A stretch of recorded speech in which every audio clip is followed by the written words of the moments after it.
Greetings, hard and heavy music fans, and I don't know how to do an intro. Goddamn, he hyped himself up so damn much and still fucked it up. That's two for two? Yeah. Okay. Fuck you it. did better the first two. Okay. I'm gonna just keep the track. Fuck it. All right. Try this again.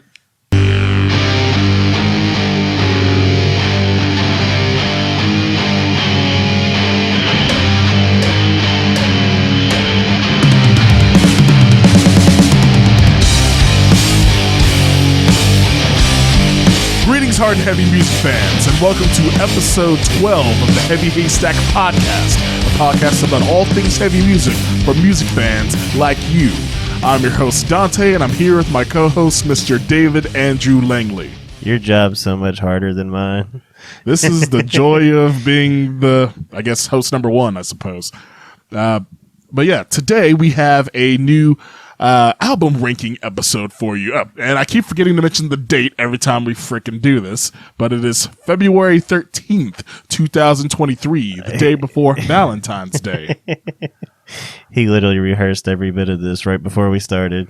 Yeah, one day I'll remember all these details and how to do a proper intro. Really, this is only the fourth time I've had to do a co-host intro, so I'll give myself a little bit of slack. I'll give you about 17 more episodes. I'll get this by the next episode. It'll be fine. But Ooh. What we are ongoing. Ongoing. The storylines are intriguing. Oh, Can Dante do an intro? Probably not. Yeah, but today we have an album ranking episode. First, in case you missed it, on episode number 10, we did an album ranking episode of Mastodon, which is available on all platforms. David did an edible. So it's going to be evolved as normal. That was my Mastodon noise. Jesus Christ. Okay. This is professional podcasting, folks. It's not even really professional because we ain't getting paid. Hey, all my favorite podcasters be doing drugs on the show and shit. Yeah, that is true. So, for this episode, we are doing another, I guess, foundational to a revival scene band this episode. The infamous Municipal Waste. This is going to fuck you up. Yeah, I thought you were going to say something. Well, I was getting... standing to attention. Waiting for the throw over. But today on this episode of the podcast, we are ranking each of our top 5 favorite albums from the band Municipal Waste from Richmond, Virginia. For those that are unaware, Municipal Waste is a thrash metal band from Virginia, very famous for their crossover thrash style and basically reviving the crossover sound of like the 80s from bands like DRI, SOD, and the like into the 2000s when they first got their start. Their first album came out in 2003, if I remember right. I believe they had an EP before that, but they have their first album, which really putting the term album in parentheses here, with their album Waste 'Em All, which came out in 2003, which is a whole 15 minutes long and was produced by a member of GWAR. Do you remember which member it was that recorded their first record? One of the aliens. One of the aliens. No, I wouldn't be able to tell you that. Well, in case you didn't know, GWAR is also from Municipal Waste's home city of Richmond, Virginia, and helped record the first album and get them their first few tours and really their start in the music scene as such. But we are going to be ranking each of our top 5 favorite albums of them. And this is a band that's very special for David here, because this is one of his favorites. So, David, what is your history and connection with the old Municipal Waste? There was one time that my former drummer was in the middle of a municipal waste pit, and he went like jogging out, and I was like, man, is he all right? Blah, blah, blah. Just starts throwing up in a trash can. And, like, I don't know about you, but, like, when I'm throwing up, I'm the meme about the werewolf. Like, I throw up violently, and it hurts, and I usually have nothing left in me, and I'm dead for the night. Not Dude, pleasant. like, this motherfucker went, like, Incredible Hulk. He just puked in the trash can and then jumped straight back into the pit for Municipal Waste. That sounds like how a Municipal Waste show should go. Yeah, it was pretty atypical. But and that's just one of the many times I've seen them live. They are one of the bands that's tattooed on me. I do not regret that after doing this listen through for all these albums, because I probably have more negative things to say that I've ever had to say about this band after trying to fucking study for an episode. But that doesn't mean I dislike them at all. If anything, I would just say like certain bands are ice cream flavors, and ice cream flavors last for fucking the whole passage of time. You don't have to eat it every day, but when you go back to it, it's always a nice treat, you know? So, yeah, one trick fucking pony. That's for goddamn sure. But, they're very consistent, we shall say. yeah, consistent. Which, I mean, again, it's the as we were saying in the car, the opposite end of the spectrum from our first episode, where we're trying to find the right words to talk about this almost scientific discography, and this is like the equivalent of caveman finding fire. Ooh, it's good. Ooh, we like thrash riff. Ooh, but no, they're tattooed on me. I've seen them live 1,000 times. Not 1,000, but somewhere close. In the ballpark. But and they were just one of those bands, especially with coming up the time that I came up. He was talking about the thrash revival there. It kind of expanded beyond the crossover thrash thing too, because I mean they kind of rode the wave hardest, and a lot of bands kind of offshot off of that and started ripping off their art styles and the big old neon logos. Yeah, and the such. neon logos and stuff. So I mean, they started that particular subgenre that kind of blew up because it's like Toxic Holocaust kind of has that whole neon Lich logo King. thing. Lich King did do that. I mean, Warbringers sonically not so much, but I remember like their early music videos using like the fluorescent green guitars and shit. Havoc kind of did a little bit, yeah. Yeah, they got the logo too. So yeah, no, it's They're just one of those bands, and that was really a lot of the stuff I was listening to at that time was the thrash revivalist stuff, because it most brought me to kind of when I was getting into the genre and loving thrash metal. I have a thrash metal tattoo too, so before Doom, I wanted nothing but speed. Just did the total antithesis. When he was young and vibrant, Dave was all about the... When I had 20% more athleticism, which that was like a full 25% of athleticism. I give myself 5% now. I could surprise people as a fat boy. But yeah, after I dropped that last 20% athleticism, fuck, I can't do it no more. All went out the window. I say that. I was just starting pits like 2 weeks ago. Well, you kind of like went into a semi-mosh retirement after getting that concussion in an Iron Reagan related band pit. Yeah, I threw up. See, there's a lot of throw up, and which is actually like this is the perfect band for there to be multiple throw up stories. Yes, there's like how many T-shirts do they have with like a zombie puking or some shit like that? That was the first shirt I bought from Municipal Waste. Was the Speed Metal Drunk shirt where he's blowing the dude's face off. Oh, joy! Blowing the dude's face off. But like pause. Yeah, man. Fucking imagery wise, like this band just slated. Because, like I said, so many bands try to rip them off in the immediate aftermath. Bands are still honestly ripping them off because they're making their whole gimmick around that. The whole party thrash scene has become a very. It's come its own thing recently in recent years. Well, not even recent years. I wouldn't even say it's its own thing. It's just it's back around. It's back around. The thrash revival. The thrash revival Round of 3. Pod potentially. I don't know. I don't know if any movements actually count anymore.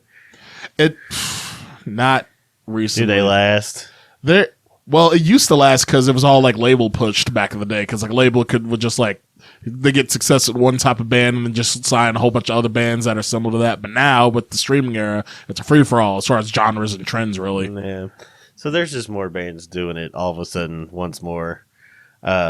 But yeah, like I said, massively influential. But my studying for this episode's definitely challenged my my feelings a little bit. Yeah, there's a Municipal Waste is a band that you listen to in spurts. They're not quite the type of band that you want to do long binge listens of, because once you start listening to a bunch of their different records all back to back, start to have a little bit of a haze of the similarness. I kind of felt like I was learning my ABCs in high school. Like, you're telling me this again? I should have known that. Zombies and partying and thrashing and beer. That's kind of like the MO for Municipal Waste. Yeah, which again, phenomenal concept, and it's a beautiful thing. But it's really hard to binge. Well, not from a time standpoint, but just from a mental listening to standpoint. Like I said, I found it a lot more grating than I wanted it to. But like I said, I've never had to sit there and try to listen to 6-7 records of it in a row. Yes. I mean, that's one thing I've always said about death metal. I'd rather see it live because, full death metal records just... It can be a little bit taxing on the ears. Similar thing with this. I mean, I know it's thrash, but it's in the grand scheme of thrash, it is kind of its own fucking thing, and it's grating. Like I said, just riffs, all fucking badass shit. But goddamn, there's no levity. Well, with Municipal Waste, like for me, like I'm a lot more newer to Municipal Waste relatively compared to David here. I think it actually might have been David that got me really listening to the band, honestly, possibly. Because I think that like I might have heard of Municipal Waste before, really hanging out with David here. But I do know when we first started our band Stormtoker back in 2017, when we first started forming things, that like basically sharing music like with each other, like that was when I first started going on a spurt of the thrash revival bands, getting into the likes of the Municipal Wastes, the Lich Kings, the Warbringers, the Havocs, the Eviles, the Toxic Holocausts. Black metal sucks. Yeah. Black metal sucks, baby. Yes, that's a Lich King song for those unaware. But just wanted to say it. And like when I listen to it, like with Municipal Waste, I basically, until I started doing like album reviews in earnest, I didn't really give Municipal Waste like too many deep listens. I knew a lot of their big singles that they've had over the years. Of course, I know like The Art of Parting, Sadistic Magician, You're Cut Off, and a few other songs here and there throughout their discography. But I didn't really give any albums many full listens except for The Art of Parting from 2007 and their two most recent records, Electrified Brain and Slime and Punishment, because Slime and Punishment came out in 2017 when I first started getting into them, and that was the first album that I reviewed of Municipal Wastes, or in the early part of my album reviewing career. And I will say, like, I do enjoy Municipal Waste. The fun party thrash vibe that they give is quite enjoyable. I've seen them live once. I keep thinking it's twice because I've seen their related band Iron Reagan once. So that confuses me. It's absolutely impossible for me to try to fucking figure out exactly how many times I've seen both because they all kind of do run together. Because actually, I do have a story, but it's not a Municipal Waste story, but it's a Full Terror Assault story. But long story short, like I remember the first one, so I had no idea what the fuck I was getting myself into, and we've referenced this festival a few times already on here. Yes, but like, fucking my buddy in Stonecutters got me some fucking mushrooms. Oh, tripping story. What is this, 5 for 5? Well, we've only done 4 episodes, but this is probably the 5th tripping story. Who the fuck knows? The tripping story, 4 episodes. But I go into the porta potty the first time after I started tripping, and then I came out, and like Tony Foresta just kind of like floated by me, and I was like, God damn, this is where I should be. Like, I don't know, it just... If you've never been, it's a beautiful spot of land. It's the most freedom you can have. We're talking about Full Terror Assault Festival. I don't know if you mentioned the full name of the festival. Yeah, Full Terror. Yeah, I keep saying Full Terror, but yeah, the Full Terror Assault Festival. But yeah, no, it's a magical place to say the least. And the first one I was ever at, like I said, I was on the. I do remember seeing a number of publications name it as one of the top 10 festivals in America for metal. I was on the space race, and like I said, coming out, seeing Tony Foresta, and then I had a conversation with him later because I bought some shit, and because I saw Municipal Waste and Gore on 9/11, Not 11. Yeah, they kicked Thrash off. They kicked off the tour in Lexington. That's dope. But yeah, fucking Gore Municipal Waste. I think that might have been Ghoul. So really good fucking show. I've seen Ghoul's logo, never seen or heard the band. Really fucking good band. Awesome live. Again, I would probably recommend going see them live first.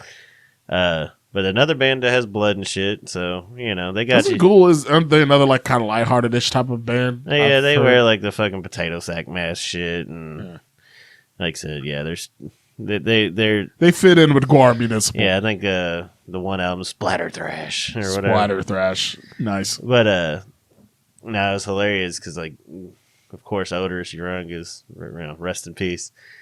Dave Rocky's on stage and he's like, yeah, this is the anniversary of 9/11 or some shit. And everybody's like, oh, and he's like, oh, what a bunch of fucking Kentucky motherfuckers give a fuck about a bunch of New Yorkers anyways. And I was like, oh my God. I was like, that's a hell of a joke. That's a hell of a joke to be dropping on 9/11. That is quite the only joke. Glory can get away with Glory it. can get away with a lot. They've been grandfathered into offensive But humor. another magical municipal waste night. But yeah, like I said, Tony Forrest out of the porta potty. That's really the heart of that story. I just went off on a huge tangent because I'm stoned. Sorry. Yes, like, given this isn't a video podcast, but you can't see, but like David has the most high dude eyes right now that I've ever seen. Like, if you know what comedian Jim Brewer looks like, his eyes look like that right now. I'm a little prettier than that. But yeah, I've seen Municipal Waste once, and actually, like, it was around this time in 2018 when I saw Municipal Waste live for the one and only time I've seen them. It was February 17th, 2018. How many times have you seen him done that? Once. Okay. You just said that you've seen him once a lot in a very short amount of time. Yes. Go back and count that. We'll see when I go back and listen to it. It was like 5 times in a sentence and a half. But yeah, when I saw them For the first time. for the only time, I saw this voice, and it was a real fun show. It was like this time in February at a bar in Northside Yacht Club in Cincinnati. And it was like an add-on date, I guess, on a tour they were currently on because the show got announced like on like a Sunday or a Monday. I bought the ticket the day it was announced, and then like the next day it was sold out already because it was a pretty small venue. And that show was chaotic. Like, I go there, it's shoulder to shoulder. I don't even remember who opened that show. I think it was some like local Cincinnati bands. And then Municipal Waste headlining. And I remember when the band was on stage, Tony Forresta walked right by me, trying to make his way through the crowd, when they were getting on stage. And my first thought is, damn, this motherfucker's short. He is a small, angry man. That dude is all of like 5'3", maybe. Now, you giant son of a bitch. He might be like 5'6". He's a short man. He might be 5'6", 5'7". Okay, he might be 5'6", maybe, but I just remember him being like markedly short. Nothing wrong with being short, just he was just noticeably short. But yeah, like they got on stage and they started playing, and they played like despite at the time me only being like a pretty casual fan of Municipal Waste, like I knew a lot of the songs they played. They played like 50 fucking songs in this hour and a half set maybe. And it was just circle pits and moshing the entire time. It was real hot and sweaty because this room was small. Somebody thankfully opened up the side door that led to the outside, let some cool winter air in. I remember like the moshing was fun. And it was it's one of my favorite shows because I remember it's one of the most chaotic shows I've been to. It was like a very energized pit, but not a violent pit. Oddly. Yeah, every time I've seen them, the crowd's just fucking like, fuck yeah. Yeah, it was like crowd surfing. It's basically like had the body movement and chaos of a hardcore pit without like the karate. I saw them with Anthrax, Exodus, and High on Fire, and like they were like second on the bill, and like nobody really quite recovered. Like it was the most intense crowd of the night, even with like among the legends of thrash. I do remember like that show's real good. Also, where I got my Municipal Waste merch shirt, which is actually one of my favorite shirts. Like it's the first band shirt I remember people like on a regular basis complimenting me on. It's like got like the band logo in like yellow with like the two like skeleton soldiers on it and some shit, and of course like the big yellow MW on the back. Say Andrew, my buddy Andrew had the Trump shirt. Oh yeah, the Trump shirt that I kind of the infamous Trump shirt. Yeah, yes, where he's like blowing his own head off, and it's a very edgy shirt, but it's like cool enough to where I kind of would still wear it. Yeah, I got the Iron Reagan shirt where it's got like the vulture chewing Trump's eye out. So that one I don't think I've seen. I've probably seen it. Just it kind of fits awkward on my fat ass. So maybe one day I'll lose some weight. I'll gain that 15% of my athleticism back and I'll get back in the pit. It's like the only walls we build are walls of death. It's probably one of the most well-known metal shirts of like recent history, probably. And just to reference Iron Reagan again, I remember when I was buying shit, I bought Anthony the "Your Kid's an Asshole" T-shirt, which had George Bush holding a baby, George Old Bush. Oh, George H.W. Yeah, I was like, I remember the other George Bush. Old Bush. Yes, that guy. But yeah, Municipal Waste, that is both of our backgrounds with the band, and we shall begin with our album rankings. The case that this is only the second episode, so I guess like y'all don't quite know how these would go on a regular basis yet, but go back and listen to the Mastodon episode, you chodes. Go back and listen to the Mastodon episode. And essentially what we're going to do is that me and David are going to go back and forth ranking our favorite albums from each of our fifth ones, then each of us do our fourth ones, so on and so forth, until we get to each of our number ones. We give a little explanation of why each album is where it is in our list. And after we do our top 5 lists of such, we will also give away our predictions of what we thought each other's list was going to be. This one is probably going to be an easier one than the Mastodon one because there's not as much variety with the Municipal Waste catalog as some bands. That is 90. Like they're like the AC/DC of revivalist. That is actually a very accurate description. Like if you heard like 3 Municipal Waste songs, you kind of got the idea of what they're sound 100% say you gotta love the style and the genre to really fucking love it. Like if I was gonna recommend, well, I'll say that later. Well, no, fuck it. I was already about to say it. Long story short, like with Municipal Waste, if I was gonna fucking introduce them to somebody, I'm giving them like one album and that's it. If they can't figure out whether they like it or not off that one listen, then they probably don't like it. Probably not. So I'd say, do you want to go first for this one, or should I go first? I don't think it fucking matters on this one. I think this is going to be. Well, I don't know. I think this is where the contention might be. The contention? Oh, the number 5 pick? Yeah, well, the lower picks. I feel like the higher picks have to be fucking close to the same. Probably. I don't know. I feel like I thought that mine was going to be a certain way, but I think mine switched around to a little more unpredictable. I came to my number 5 conclusion after you messaged me to tell me you were picking me up. So that's it. So basically like 45 minutes ago. Yeah, Waste Them All. Waste Them All is your number 5 pick, the 2003 debut. Why? Because it's 15 songs that are 15 minutes long, and doing a review of this discography, it was probably the most pleasant because it was over the quickest.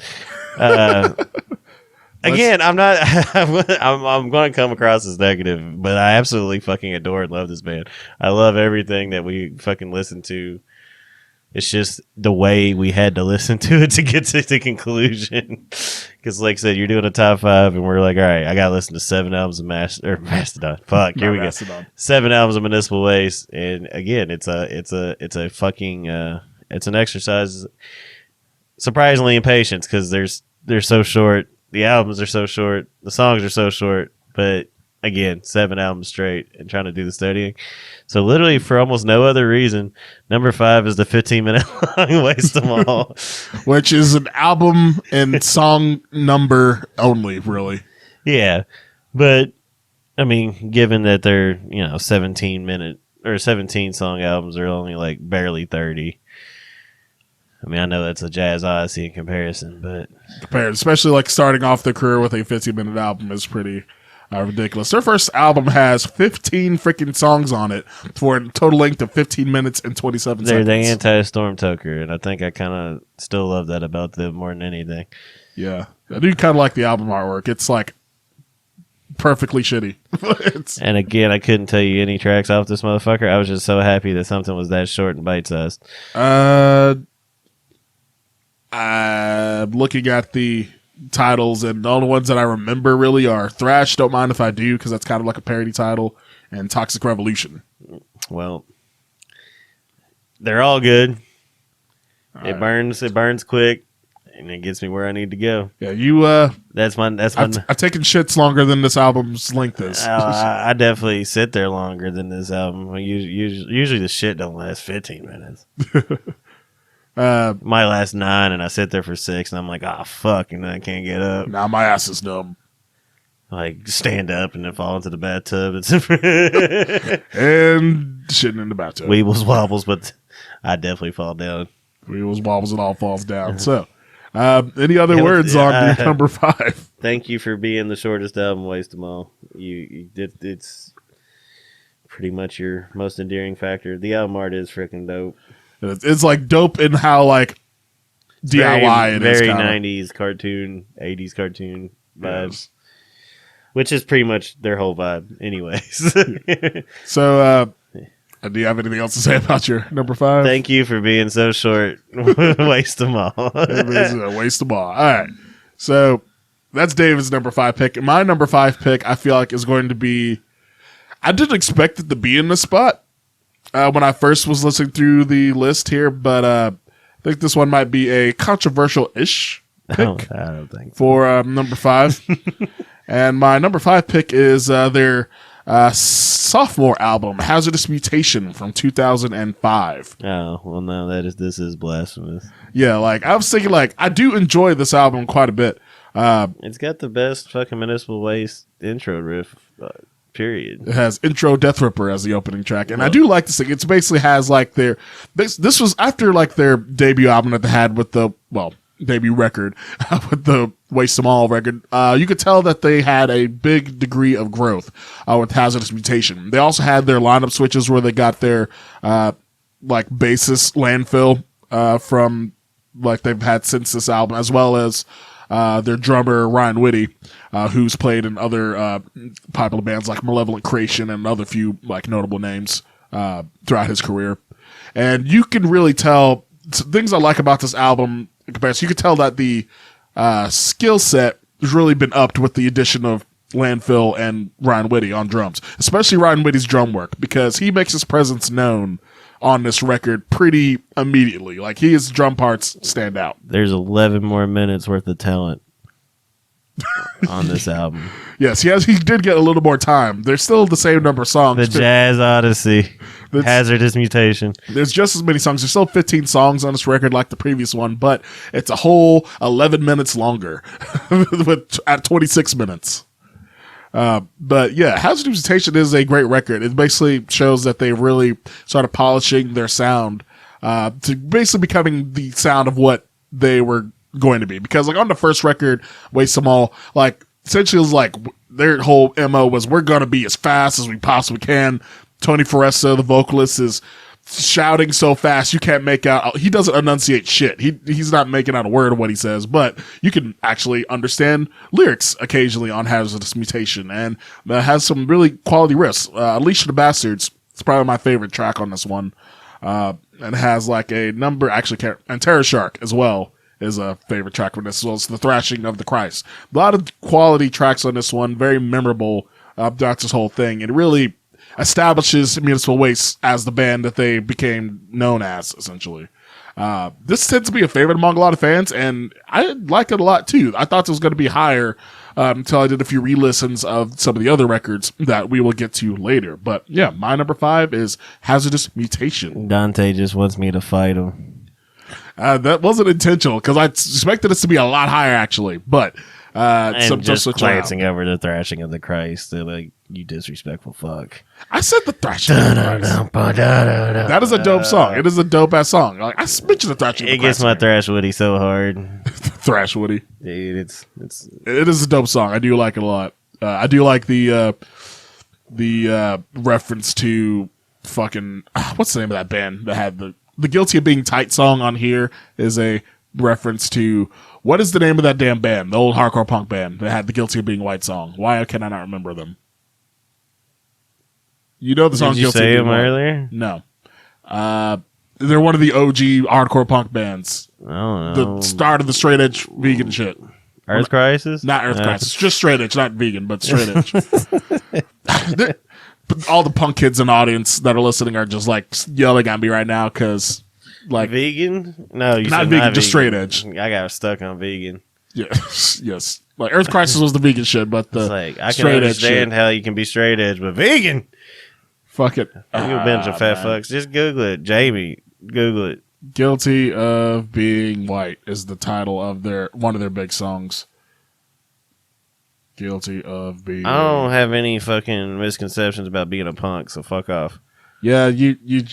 This is as close to punk as you really get. With Yeah, I mean, Ways. I ain't saying I mean, fuck. If it's on Tony Hawk, I'm about it. Minor Threat. That's who I'm thinking of. Nah, I would have never got that. Minor Threat. Yes. Yes. Like that's that was a parody title of Guilty of Being White. I remember when I was Guilty of getting Being this White. tattoo, my tattoo artist was an old punk that didn't give a fuck about Municipal Waste. But like he started looking up like all the album covers and all the fucking like song titles and shit, and he was like pleased. He appreciated the aesthetic. Yeah, like, he's like, this band's great. I don't think you ever listened to him. But But he, yeah, that is my number 5 record. David, back to you for your number 4. I'm too mad to continue. See what it's a good record. I do thoroughly enjoy that record. Well, what the fuck ever. Massive Aggressive. Massive Aggressive, their 2009 album for David's number 4. Yeah, and I'm not going to be as short as it was on my first one, but honestly, when it comes down to the career and the trajectory of this band, like between 2007 and 2012, I kind of think is like where the meat of them being on top was. And to spoil my list a little bit, this is the least of those. The Wolves of Chernobyl is a really good fucking song. I do like that song a lot on Massive Aggressive. Wrong Answers. I haven't seen the music video in a long time, but I remember I wore that one the fuck out. It's like a game show thing where they're murdering the people that lose. I feel like That's I've what I not say. seen That's that another once. aspect we haven't talked about a whole lot with Municipal Waste yet, because we're going through now. But all the fucking music videos are usually pretty top notch. They do have some quality music being videos. hilarious or wonderfully animated and shit. I'm quite fond of the title "Horny for Blood." I mean, Mech Cannibal. But yeah, I mean, like I said, for me, listening to this and listening through, like I said, I think that 2007 to 2012 is like their sweet spot as far as albums that all pretty. Just kind of giving up the goat with like your future picks here. Yeah, I mean, yeah, but I'm putting some more meat on the bone too later. You wait till I fuck you up. I caught that. I caught that. But yeah, I mean, again, this is one of those bands that when you're doing the full fucking listen through, honestly, keeping track of songs when they're not the songs I wore out.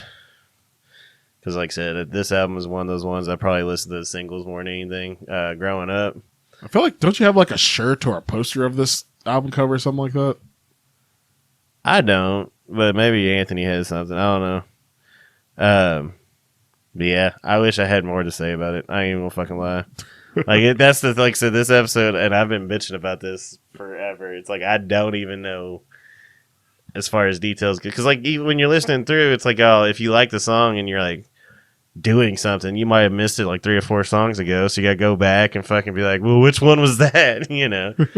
So like the singles end up sticking out because they usually have the hookiest choruses and shit like that. That's why they get picked as the singles. But I don't know. Like I said, I was listening through this, and yeah, sorry, I kind of shit on the new records like this entire time. I've already given my list away, but Good job. yeah, fuck it, whatever. Angling that up towards you. Massive Aggressive. There we go. Now you're picking up real good. Number Cuatro. Sorry, I'm not more enthusiastic about this so far. I'll get more enthusiastic. You have this as we man go. tattooed on you. I got it because of the lifetimes mainly, and I really wore out the few albums I'm going to talk about here later. Yeah. But yeah. Yeah. What's your Quattro? Well, okay. His Quattro was number 4, Mass Aggressive. Just to add some spice on this thing, I just want to say overall here, out of the whole like thrash revival movement that Municipal Waste really kicked off, I have to admit that they're probably on the lower end of my favorites of the thrash revival stuff. That I do enjoy Municipal Waste, but I do like other bands like Warbringer, Havoc, and Lich King a good deal more. I listen to them a lot more often. But Municipal Waste has their very important spot in the thrash revival scene. What's that look for, Dave? We got 4 more albums to discuss, and you're just throwing it out there. They're like, I really don't like this band. I do like this band. I just like other thrash bands of the era a little more. But most of them ripped them off.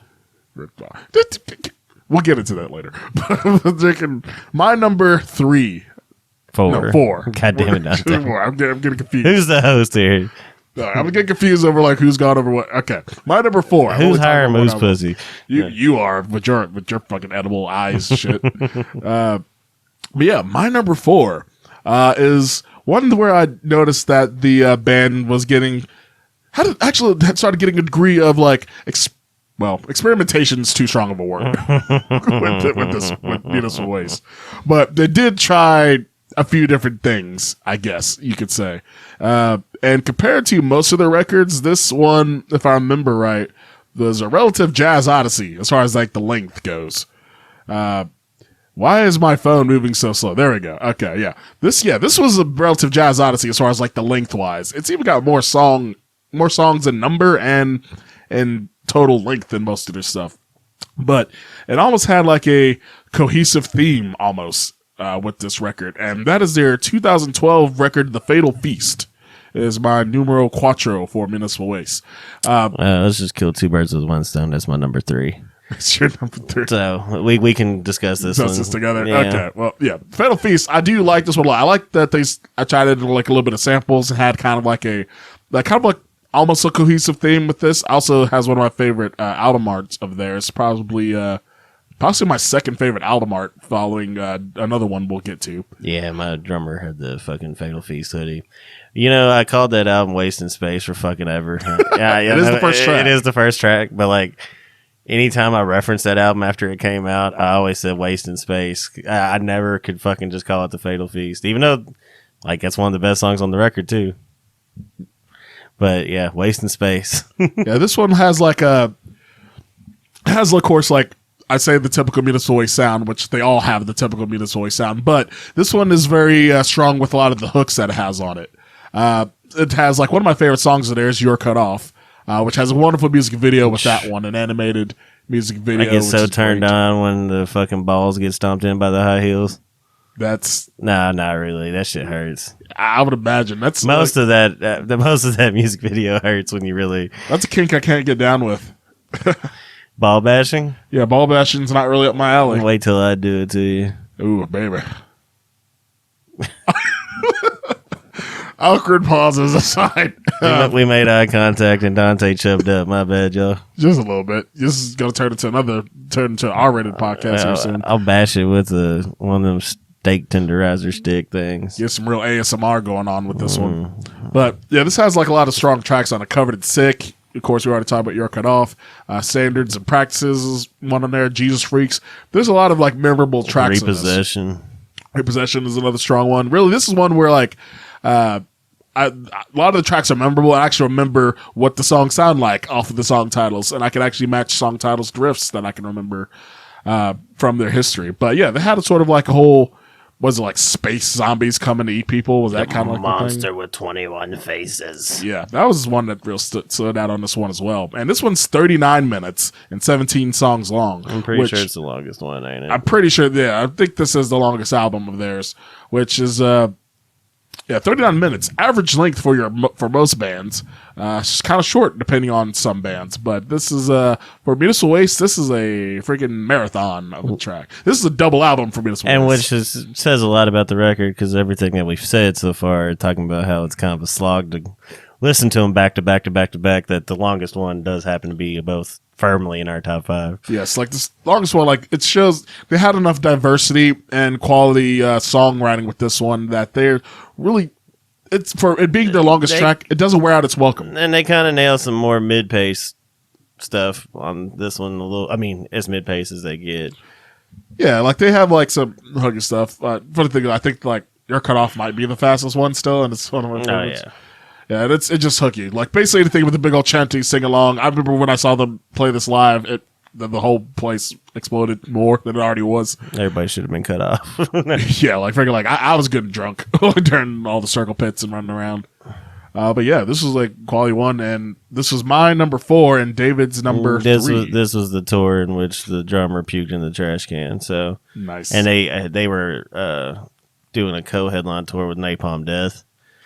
Oh, that's a good. Man, so many short songs. It was pretty great. Songs. I probably saw more songs in 2 sets. I wish I counted how many songs they played in their set because, like, I feel like they played at least 30 when I saw them. Yeah, well, I told you about. Well, I didn't say it on here, but gotta remember those things too. Where have we talked about this before? So we don't start repeating ourselves on the podcast. Yeah, but fucking Napalm Death did like 12 songs in 3 minutes or some shit. Yeah, you like, talked about that that was on. And I don't remember exactly how many it was, but it was just fucking hilarious because they literally just piled them all in like one spot in the fucking set. Big old medley. And everybody just went batshit after each one. It was just like, yeah. Yeah, I'll play the other short one. Yeah. No, it was pretty fucking sweet. That's my favorite thing about bands that do this style again, and it fucking translates so much better live. So when you're listening on record and you're really wanting to listen to something, and I don't know, this is my old ass now. I like going on a little bit of a journey. And again, I can listen to a full Municipal Waste record at any given time and have no fucking problem. Listen to all 7 of them in a 2-week span. Tends to be a little bit much. Yeah. It's a little overkill. Yeah. Overkill. Whack like a bunch of pussies. So yeah, I mean, I don't know what to add on more than you did, other than I have like the live era of that band in my head too, and like I said, the vomit stories. Good old vomit stories. But fitting for Municipal Waste. And this one, because I was talking about the trilogy of the albums or whatever being like the kind of the sweet spot of them getting to their peak and gliding on top there. It's basically like part of that whole like wave of the like strong album run they had going. Yeah. Well, and then like all the bands that were still doing the thrash revival thing, I think it's pretty much where the true trajectory of it was. Like 2007, 2012. Like it was good because I think like other bands like Lich Kings, they're like become the bomb. Well, and then there was like bands like Lazarus AD only put out 2 records. There's bands like Evil that like it was the height of the revival. Yeah, because like if you look at that time and how many albums were coming out by a lot of those bands, like I said, the era it's like I said, the kind of their peak era. So you're on the downslope of it. As far as, because I mean, the next album is a 5-year gap. So, 2007, 2009, 2012. So essentially in that, span, they put out 3 records. Sorry, I was probably not talking well on the mic because I was over here trying to fucking study here. But yeah, putting out 3 records in 5 years and then taking 5 years. Well, shit, they took 5 years twice now. That was when Iron Reagan started becoming a thing. Yeah, so I mean, when you're side projects start taking over. When you're talking about, like I said, Municipal Waste, I think the gap and the break there probably didn't do them any favors as far as just that entity by itself. Because, like I said, I think that's kind of where my overall interest kind of waned too, as far as keeping track of everything they did. But yeah, instead of just keep on trashing how long this took, what's your number 3? All right, well, you said Fatal Face was my number 4 and David's number 3, so I guess we're going to my number 3 now. And my number 3 is an album that, this was a very like strong work, and I feel like it started it was like the beginning of the uptick, not the beginning, but was like the continuation of Municipal Waste's focus on actually caring about hooks in their songs. And also, this album was produced by one of my favorite metal producers, Zeus Harris, who's done like quality albums from the likes of Hate Breed and the Casey Strain, among many others, and Shadows Falls early records as well, getting them off the ground. And he had a big part in making this album sound massive and actually making Tony Foresta hearable, understandable as far as his like vocal deliveries and such. And that is the record, their 2009 record, Massive Aggressive, which has already been mentioned. I feel like this one is possibly, as far as tempo-wise, the slowest Municipal Waste record, as in it's still fast because it's still thrash, but this is where they actually slow their tempos down, actually try to put in some hooky guitar riffs, as well as vocal hooks. And it has a lot of quality songs on this one, like friggin' Mech Cannibal is a favorite on here, Wolves of Chernobyl, which was mentioned before when David mentioned, Horny for Blood, like, is a big one, Wrong Answer, and many tracks on this one stand out. Like, really, especially the first half of this album was just banger after banger, like, front to back, and really put a big focus on songwriting. And this album, actually, I just listened to for the first time all the way through during this period of, like, listening to the records for this podcast. For some reason, one I just never got around to really listening to. And the first time I listened to it, I thought this was going to be my dud record, because it didn't click with me on the first listen for some reason. And then I thought, today, I went back and listened to it again. And I thought, let me make sure this is actually going to be my dud record. And then it winds up being my number 3 here. Yeah, this one was one when I was originally placing them. I didn't have in my top 5 at first. Because I was just thinking that one of the 2 new records was going to, here we go, spoil my list. Like, I've spoiled my list so goddamn hard. We're not even. But the 2 new records just did not. Like, I don't know. Like, I was thinking one of them was going to fucking be good enough to be in the top 5 because they're good. Again, they're the newest. You think they'd be polishing their sound more. Yeah, and it didn't happen for me. So, but yeah, this was one that wasn't on my top 5 for most of the duration either. That's okay. I mean, I just that's all you got. That was my interjection. Yes, but Massive Aggressive. Who's high, Dante? Yes, you're high, and I'm unprepared. But yeah, giving you that contact rub. The contact rub, friggin', it's all the making out we'd be doing, getting this contact. Yep, buzz. But yeah, my number 3 is Massive Aggressive, their 2009 album. And that moves it on to David for what is your number 2? So this is where I highly consider being a super dick. Super dick? And pulling like a complete audible on the show. But I'm just going to announce that this is where I was going to do it. Just because I thought there was going to be more meat on this bone, I was going to say the entire Iron Reagan discography. Because that is something I've discovered in these listens through that I think all in all, I think Iron Reagan's actually preferred. I haven't listened to complete Iron Reagan records to say. Iron Reagan's not going to... they're not eligible under our criteria to be talked about. 3 albums? Yeah. So I kind of figured I might just put some meat on the bone here and just talk a little bit about Reagan, even though, obviously it's come up. For those unaware, Iron Reagan is a side band of members of Municipal Waste. Still has Tony Forrest on vocals, and is it Landfill who's the guitarist? I couldn't fucking tell you off the top of my head. Pretty sure it's the bassist in Municipal Waste is the guitarist. Very possible. The rhythm guitarist in Iron Reagan. I'll just check that while you're say, come on, Jamie. No, but yeah, man. I just think tonality, especially like with the guitars, and something about like it's still sophomoric in its content. Like it's still like gore and I mean, like what? Fuck the Neighbors isn't a Municipal Waste song. Essentially, just essentially. a lot of the songs. Basically, my biggest thing with Iron Reagan, as far as like distinguishing the two, is that like Iron Reagan is slightly heavier. I would say. Yeah, and yeah, because like I said, the tones are thicker. Yeah, it's definitely thicker tones. Like they sound like a thrash. Like if I was going to start a thrash band, and I was like, all right, who am I going to like the template of like who I want to sound like? I mean, Reagan's tones are fucking dope. And all three of their fucking records are really fucking strong. I don't think it's any coincidence what I was talking about with the Municipal Waste discography kind of having its peak period before it switched over to Iron Reagan pretty much for pretty much that 5-year period. Because when Municipal Waste came back, it was kind of, I don't know. Like, I feel like it fell flat. Felt like it was underwhelming when they It was returned. just like, yeah, like I didn't really fucking care.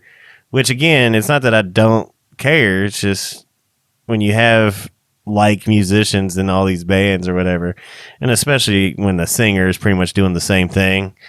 But like and because you've talked about how much you like the Heaven's Gate record. Yeah, the Heaven's Gate record was pretty solid. And that's like kind of what I was figuring. We probably hit a couple of these side projects while we were talking about this. Yes, there's many Municipal Waste side projects.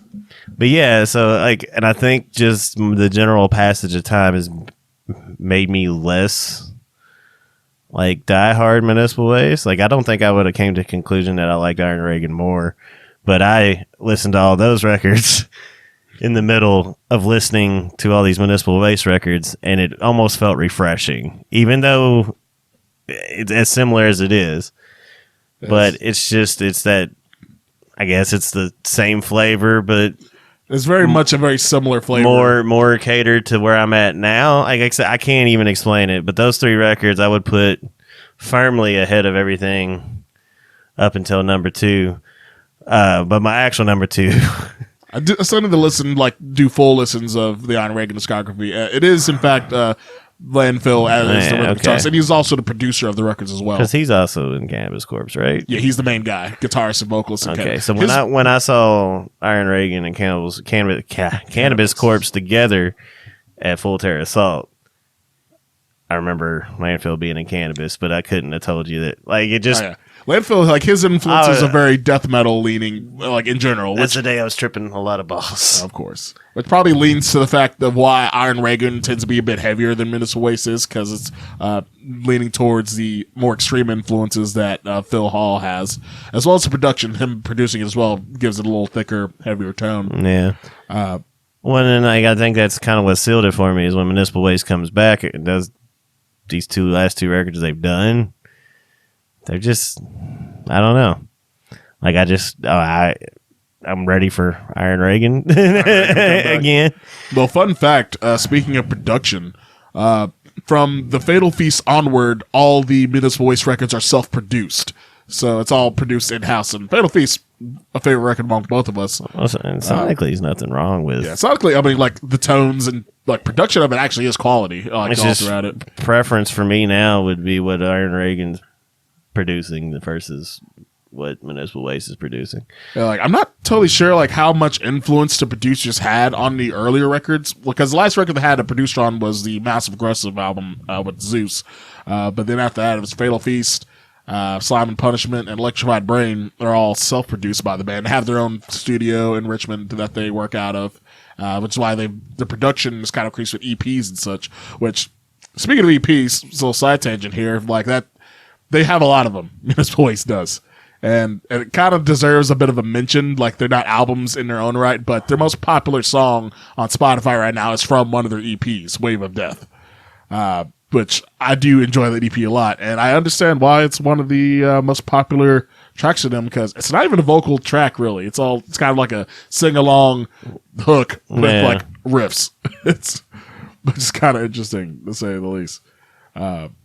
But yeah, they have like combo EPs they've done with other people. I think they did an EP with Gatecreeper before, and EP like. Is that Waste or Reagan? That's I think that is Reagan. Yeah. Fuck, I keep mixing up. See, but there you go. That's why I wanted to go down the wormhole at least a little bit, because I was just going to make a top 5 that didn't have 5 Municipal Waste records, but I opted to keep the show on its track. So A little bit on track. My number 2, though, was Hazardous Mutation. Hazardous Mutation. Could have easily been number 1. But that would have been my more hipster answer compared to the number 1 that I think we both share. I feel like it's pretty. Yeah, so... and you said... I mean, I bitched at you earlier for a lot of the reasons. I think Thrashing of the Christ is, like, just the You most like that song a whole lot. It's just the most hype ass shit. But Unleash the Bastards, fucking. Of course, I'm going blank while I'm sitting here trying to think about everything that's on it. Because again, there's a lot of Municipal Waste songs. So, like the last Rager EP, that's what Wave of Death is on. That was 2019. I didn't realize it was that recent.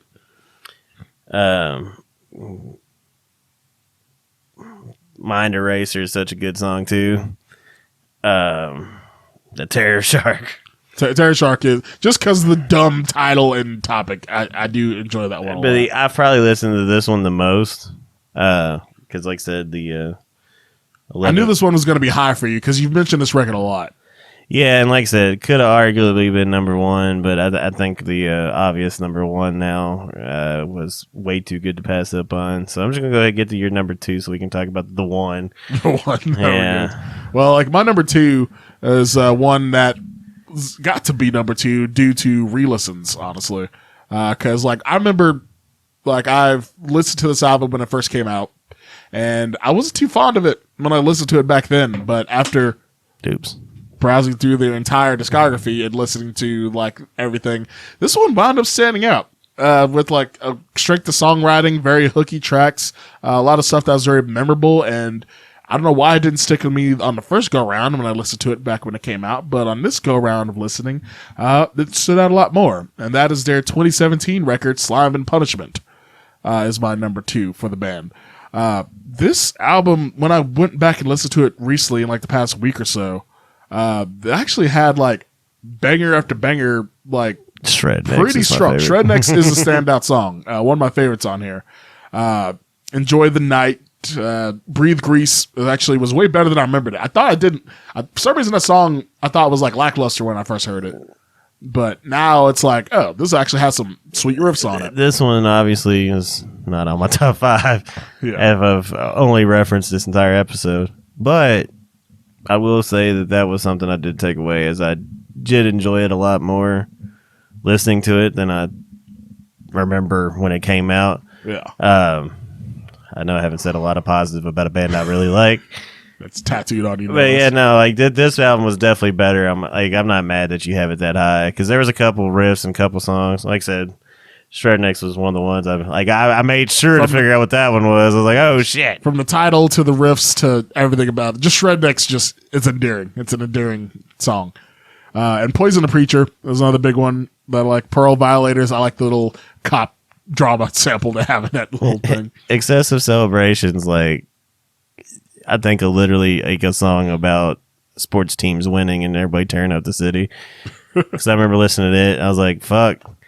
They're like describing State Street, man. Pretty much. It's for the UK Wildcats when they win the championship. Hey, like, we won the championship. Let's destroy everything out of victory. I'm so happy. Let me turn your car over and set it on fire. Because fuck you, I'm happy. Total sense. But, yeah, this Slime Punishment, also Death Proof, which referencing the movie, I'm assuming, because it has, like, car samples and shit in it, which is pretty cool. Near the end. Think Fast, also a quality closer. 14 songs, 28 minutes, lots of bangers, doesn't overstay its welcome. This has probably the biggest number of memorable songs for me personally, outside of our mutual number one, which we will get to. And yeah, like I remember it didn't stick with me when it first came out in 2017, when I reviewed it. I think back then I gave it like a 3 out of 5. Back then, just like a middle of the road kind of like rating, but now I would rate it. Okay, honestly, I'd rate it 3.5. It's slightly high. I can't rate it that high. It is on the ranking of Municipal Waste records. It is a good album. Obviously, my number 2. Yeah, but I do like it a lot. And it's basically it has some of the strongest hooks they've had, and some of the most memorable riffs they've had throughout their career. If you put like their entire discography like on a line chart, the line would be pretty goddamn even. Like there wouldn't be no huge jumps. Like we use like percentage points. Like how much do you enjoy this particular record? Probably be like on a scale to 100, it'd be like 75% on all of them. Yeah, but it's like I like this one 77. I like this one 73. Yeah, like it's not a whole lot of ups and downs with the Municipal Waste discography, but which is a strength. Which is a strength. It is strength. They are consistent. That is something you can definitely give the band, because there's no like obvious this record sucks. Can't get enough Municipal Waste. Municipal Waste is going to keep delivering Municipal Waste exactly how Municipal Waste delivers it. Pretty much. Yeah, that's about all I have to say about Slime and Punishment. So it makes our mutual number one pretty obvious. And that would be Electrified Brain! Yes, Electrified Brain is their number one. No, that's not Electrified Brain. No. It's good. It's still a solid record. Still, like, Electrified Brain is a good record. Yeah, I was actually surprised I didn't, like, as I was saying with the two new ones, I was surprised I didn't get one of them up there just because they're both good records. Yeah. Funny enough, like, with Electrified Brain, I remember, like, Electrified Brain is the newest, which came out last year in 2022. And I remember when I first listened to it, I remember at the time liking it more than Slime and Punishment because I thought that this was more refreshing and enjoyable than Slime and Punishment was because it had like some enjoyable stuff on if I had to put my last place would probably have been Electrified Brain, and I thought it was. I think that is my number I thought it was going to be Slime. So we just hate everybody's new album. We're that podcast already. Fuck the new shit. Two episodes in onto this fucking series, and we shit on the last record by both bands. We'll find one because I thought we'll find one we like. I liked Electrified Brain at the time to listen to it. I still enjoy it, but like after listening to everything else they've done, we're like, I don't really like it as much as all the other stuff. But yeah, number one, the art of partying. The art of partying is both our number ones by a very wide margin for me personally, if I have to say. Yeah, wide. And well, I know I said that Hazardous Mutation was considered. It was just after listening to this one and realizing like the time frame and just all things considered, this is why people like Municipal Waste. Essentially, it's to a T. The art of party, even the album title is the album encapsulates art. them in a nutshell. The album art with the neon green is just like them to a T. The band, not to mention like it's pretty rare. I think this is gonna be like a rare album in this series that we're doing where the number one is so obviously the number one for like most people, I would say. Where it just stands out like as much as I did enjoy Slime and Punishment on these re-listens, Art of Parting is just a whole step above it in like enjoyment and I think quality as well. This also was produced by Zeus Harris as well, and definitely gets that the tones like for some of the best they've had, especially up to this point. Yeah, I think it's their best sounding record personally. Like you got Tony Ferris's vocals like sounding clear and delivered well, especially for this being such an important album for hooks. It seemed like I don't know what got into Municipal Waste at this time in 2007, but they just like were on a creative tear with this record. Yeah, because this also has like 17 songs, which is the most songs they've had on the record besides the Fatal Feast. And just a little bit shorter, 35 minutes. Yeah, the Art of Partying and Headbanger Face Rip. Sadistic Magician. The Inebriator, Beer Pressure, Chemically Altered, Sadistic Musician. Yeah, I said that terribly. Sadistic Magician. Sadistic Magician. Fucking Born to Party. Which, is obviously the only song we've referenced this, like, 3 episodes. Yeah. Which, honestly, live, it's funny. Like, I feel like I'm always waiting for that song. Just because... I remember, like, everybody, when I saw him, was just shouting. Oh, everybody loses their absolute shit. But, like, it is a weird thing. Like, where you're not really looking forward to the song. You're not looking forward to the end of the set. But you do want to just run in a circle and Municipal Waste is going to fuck you up. I think at that Napalm Death show, they had like a big old like confetti poof, that went over everybody. It was like... That definitely adds a lot to it. I feel like, from what I've heard about Municipal Waste's live shows, it sounded a lot like a band that we have here in Kentucky, Belushi Speedball, as far as their live shows. Well, Belushi Speedball is another band that rips them off. They have a song. They have a song talking about ripping off. Like, ripping off Municipal Waste is their biggest song right now. Yeah. And they got to play with them at FTA and got to meet them, so that was kind of like a fun thing. And I think a band like Municipal Waste is going to appreciate that, because again... of how many didn't.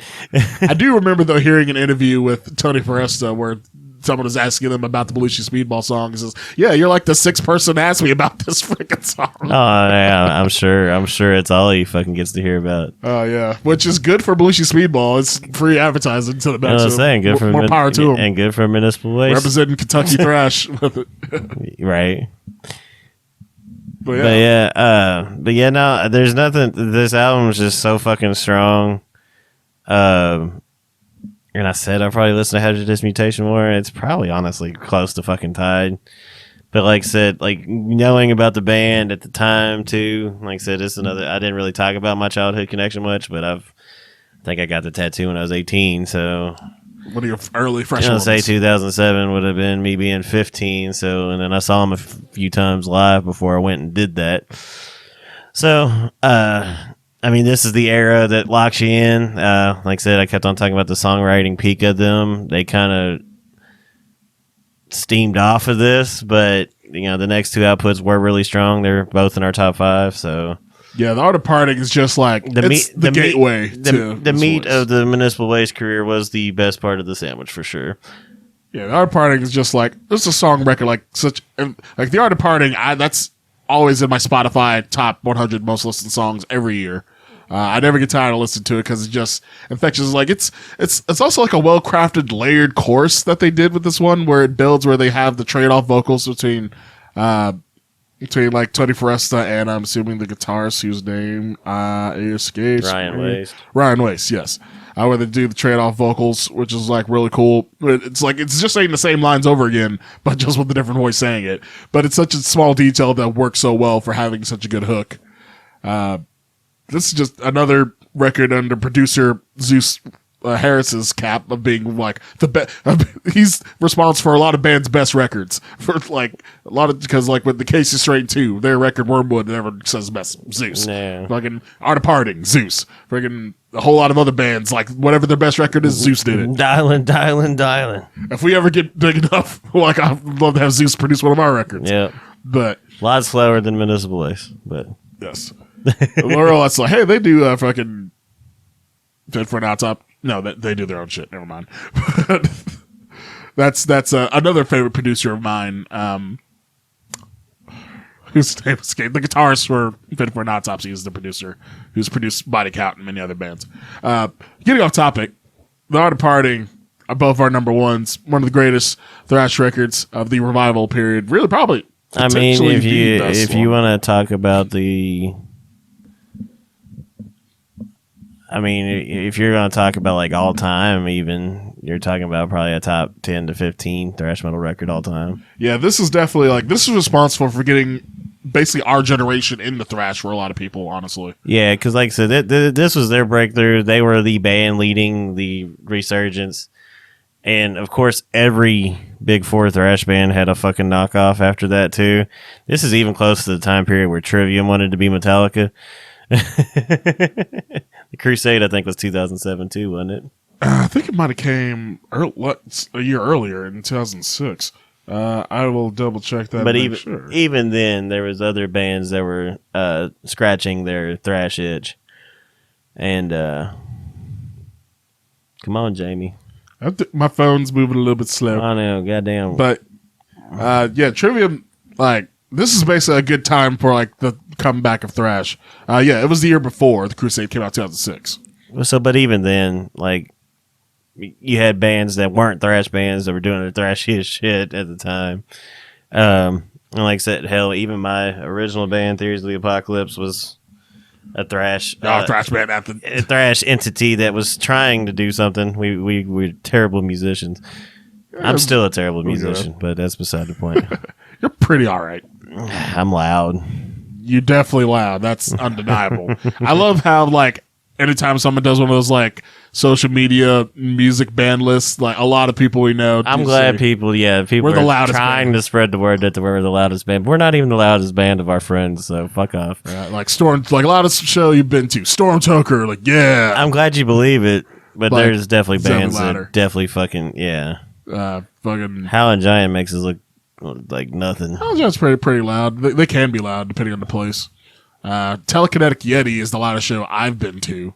And that's two guys just with a wall of amps. I mean, Crop's pretty goddamn loud. Crop is pretty loud, too.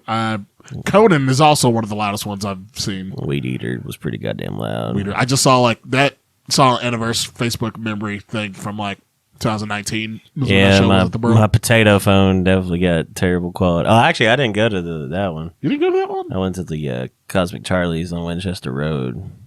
Huh. 2.0. Yeah, okay. I know that. I think we were both at that one, but I thought you were at the Burl one. Not that time. Oh, okay. Or maybe someone else I was there with. I don't know. Another stinky stoner man, probably. That's half of Lexington. Yeah. Half the Lexington music scene, at least. But yeah. My favorite kind of people. Again, like both of our number ones, pretty not very surprising for our number ones here. The Art of Parting. No, we pretty much knew this from the time we drew it out. We both knew. We didn't say it to each other, but we both knew. We both knew what it was. So yeah. With that said, I guess we could go over what our predictions were and how accurate those were. Speaking of talking about how organized we are going to use the same names we had before. We're going to come up with new ones. Well, I can pause the podcast real quick so we can write that out and get that done. Well, I got to get it out there that we're not organized. Yes, we are very organized. Not organized. That's a lie. Yeah, we didn't plan this well at all today, but we didn't feel like we had to because we was away, so we figured it was going to be an easy episode. And it was. It was. But we have our predictions. I was lazy. My prediction was my list. Your prediction. You just said what your list was like. Well, I didn't. I mean, the only surprise for me really on yours was that Slime and Punishment made it that high, and that Hazardous Mutation. That was a surprise for me as well, honestly. So I mean, beyond that, and I mean, Waste Them All was just a scapegoat pick at number 5 for me. So, well, for me or my predictions, honestly, now that I'm thinking about it, one of the 2 new records probably should have been my number 5. Like to be honest, actually, for my predictions, I got every one of yours right except for your number 5. Because I'm surprised at how accurate I got it because I thought your number 5 would have been Electrified Brain. And like I said, probably should have been one of the 2 records because let's be honest. But I think the Municipal Waste Fatigue just factored too much. Right. But I did get every other one exactly right in the right spot too. 4 was Massive Aggressive, 3 was Fatal Feast, 2 Hazardous Mutation, 1 Art of Parting. So fuck yeah, I know this wasn't a hard one. Like I can't really brag about it. You're better on this one. I think I won the Mastodon one. Yeah, I think you were closer on the Mastodon one. Yeah. So 1-1. So 1-1. I don't know if we're gonna. I'm going to chew your ear off if you can get too big of a lead. I'm a sore loser. Joy. But yeah, so we already pretty much talked about omissions, didn't we? Yeah, we already talked about whatever because we both talked about Electrified Brain and we basically talked about every record. And you didn't say. I mean, you don't need to say anything about Waste Them All not being on yours. No, really. Waste Them All was going to be my number 5 at first when I did my first run through the list because I do like that it's just short, obnoxious, and fast. I do enjoy. I enjoy the aesthetic of that record, but it's not one I'm probably going to go back and listen to much. Yeah, but yeah. That is both our lists for Municipal Waste, which leaves what we're going to pick for our next overall grade. Oh yeah, overall grade. That's something that's true. Next time I'm going to write down the outline again, like I did for Mastodon. See, it's like when we play live and nobody else remembers the set list but me. I just let you handle the set list because I don't really care. Like outside of opening and closing songs for our live set list. So I was gonna say Mastodon was an A- for both of us. Yeah, I think it was. Yeah, for both of us A-. I have a feeling this one's gonna be similar for both of us too, but I'll let you go first. See, what would I put the Municipal Waste discography at? Can't put them too low. It's not going to be super low because they're consistently great. Yeah, I'd say, but you can't put it too high because it's consistently the same shit. Yeah, I'd say a C feels too low because that's just passable. I'd say you're getting there. I'd say like it's going with either like a C+ or B-, like for me on this discography because all their records are enjoyable, but there's also not a lot of variety. In a vacuum, they're all great. Yes. If you listen to each one individually and that's the only Municipal Waste record you know, it's all good. It's all like good record. Like if I didn't know who they were and I just listened to any record around them, hey, dope album. Yeah, see, I think I have to put my enjoyment a little higher, but not much. I'm going to put them at a B. Again, we talked about this. There might be a curve coming. Possibly, because we'll find the right bands where it's like, okay, maybe we shouldn't have this so high or this so low or whatever. Because I like Municipal Waste more than just an average rating of C. Yeah, and being a big old thrash head, it's like you could put any of those records on while we're hanging out, and I'm perfectly happy with you. If we have to listen to 3 or 4 of them in a row, I'm going to throw my phone at you now. Like, that's a little bit much. But no, so like everything about their discography is great. It's a lot more negative than the Mastodon review was, but like that's just the thing. Like that was a kind of a journey to go on to get to our top 5. This one felt like work. Yeah, this was a little bit like because I had a lot of fun listening to Mastodon's whole discography repeatedly. Of course, they're my favorite band. Which this is the beauty of the show because there are going to be passion episodes and there's going to be. Yeah, I'm waiting for when we get to a point where we're like at a band that one of us absolutely hates and the other one likes because that's going to be fun. Yeah, we've already talked about one that's going to be a special occasion anniversary type of band when we get to it. Don't know how far down the line it's going to be. But and also a little detail that we'll give now. Basically, every 5 of these type of album ranking episodes, we'll be doing a bigger legendary band with a more expansive discography. And that might change just depending on how frequent we stay. We want to stay frequent, so if we do it as frequently as possible, I feel like every 5 would be good for us just to choose a solid set band. Yeah, it might expand out to 10, and we'll see. Audience participation changes all that. The more y'all participate. Yes. A question like on Spotify, in case y'all didn't know, on Spotify, with this being an Anchor podcast, there are questions that are left on the podcast episode, and I will leave the question open on what band should we cover next. And that's something that however many comments we get on it, like that could be it. Actually, I had a buddy that contributed a few ideas that I'm just going to throw in the hat additionally. Just because I looked through them and I was like, okay, these are all pretty good. Solid suggestions. They're solid. They're solid ones. I mean, probably even more so than this one. Like this one. After I put it in the hat and it was the one that got picked, I was like, God damn it! But like, now we got to listen through the whole. I'm still not mad because I got so much personal love. I mean, I still love absolutely fucking everything. This is definitely a big one that I knew we were going to cover eventually. But Iron Reagan, like I said, I'll leave off on that. Iron Reagan, I think I enjoy a little more now. So it's. Glad we got that in there. Yeah, so we got to do a little Iron Reagan mention in that. So we're going to have a quick pause, and we're going to configure this next hat sorting pick for the next episode of the album ranking. So you're not going to notice a pause real quick, but we're going to try to figure this out. And we are back, and we have made our little potential picks for the next album ranking episode. We have it in the 2 of them are fan choice. Again, participate. Yes, 2 of them are fan choice from an outside fan of ours of the podcast. He's not really a fan. He's just my best friend. Yeah. Okay, friend. He's like, you should do this on your podcast, bro. I ain't listened yet, but no, I'm just kidding. Yeah, that's the type of dick Cuddle Andrew is. But yeah, we've each picked 4 choices, which include choices from the fan. And then we also have some that were left over from last week. So yes, we've added a substantial amount of bands in the hat. So there's a lot of variety. We don't even know what's going to get picked here out of like what we got so far. And David's sorting in the hat, and we will have. It looks like I'm fondling my balls. I wish this was on video. Yeah, it does look. Especially now that Dante's making eye contact with me and breathing awfully heavy. Okay. Okay, that's enough of that ASMR.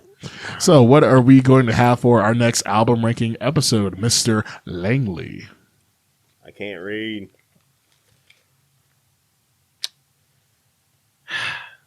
What we got? I gotta do a lot of work. Ooh, what is it? The Dillinger Escape Plan. The Dillinger Escape Plan. I can't tell you a single song. What? You do? How do you not know a single Dillinger Escape Plan song? I think there's one. Motherfucker. Don't know. Hey, it's the beauty of the show. Like the whole freaking noise court math rock thing. They're one of the big ones. Woohoo! Well, it's just going to be a very surprising episode for the next one as far as like what we have the picks going. But our next one. No, I mean actually totally a band I'm down to check out. I've definitely heard them. I can't tell you anything about them. Yeah, right. Like other than they were crazy live and a lot of people swear by them, but. Yes. Never was an avenue I went down, so I'm stoked. Fuck it. We're going to be covering the Dillinger Escape Plan, mathcore, metalcore, wizards of craziness, who are now retired, so we don't have to worry about any new albums popping up from them anytime soon. But yeah. We feeling froggy? You want to do 2? What? Do 2? What? Like next 2 episodes? Fuck it. Okay. We only have fucking like 10 suggestions in here. True. All right. So we got Dilger Escape Plan for the next episode, which I suppose will be episode number 12. What's the next Probably 13. This is episode 12. Or 14. So it'll be episode So it'll 14. be 14. If we keep up. If we keep going back and forth between news episode, album rank, news episode, album rank, that could change. No promises. But I guess this will be episode number 15, I guess. God damn it. Okay. What's number 15? The Acacia Strain. Both my choices. Yes. All right. So I got a lot of work to do. Yeah, David has there might be a postponement on the next one possibly because David has a lot of research to do with these next 2 bands. So we got the Dillinger Escape Plan. I'll just eat 3 edibles and come in and be like, man, math rock's cool. It's pretty. Angry hardcore man was angry. If you were worried about like municipal waste being, well, the thing is the Dillinger Escape Plan records are diverse but intense. It's not something you typically listen to on repeat very, very much outside of a few songs here and there. Hey, I may have just found my 2 new favorite bands.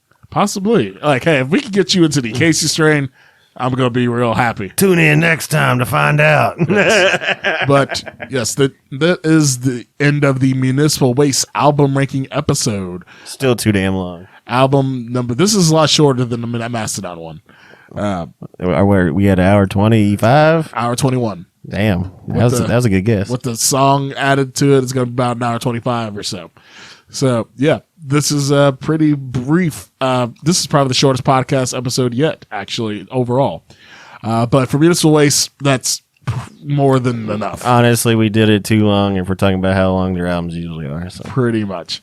But yeah, that is the end of the Municipal Waste episode, and stay tuned for the next news and new releases episode, which will include a review of, well, if all things going well, will include a review of the new In Flames record, Foregone, as well. And then now that we've announced episode 3 and 4, we'll eventually announce who we are going to cover on our special 5th episode of the album Yeah, I suppose we should think about that. I think we should probably I already had a suggestion, but I think was it. Oh well, I was gonna wait to drop that later. Well, I can bleep it if it's that big of a thing. Completely bleep it, yeah. Because I was teasing that we were gonna announce our 5th one. Okay, well, we will get there eventually, and I will bleep that out. I will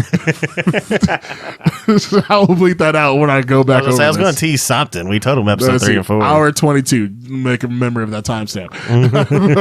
This is the end of the episode. It'll be easy to find. But yeah, that is the end of the Municipal Waste episode. Stay tuned for the next episode covering the most recent news and reviews and heavy music, as well as the review of the new record from In Flames titled Foregone. But until next time, folks, peace, love, music, and we shall see you all next time. Lucy!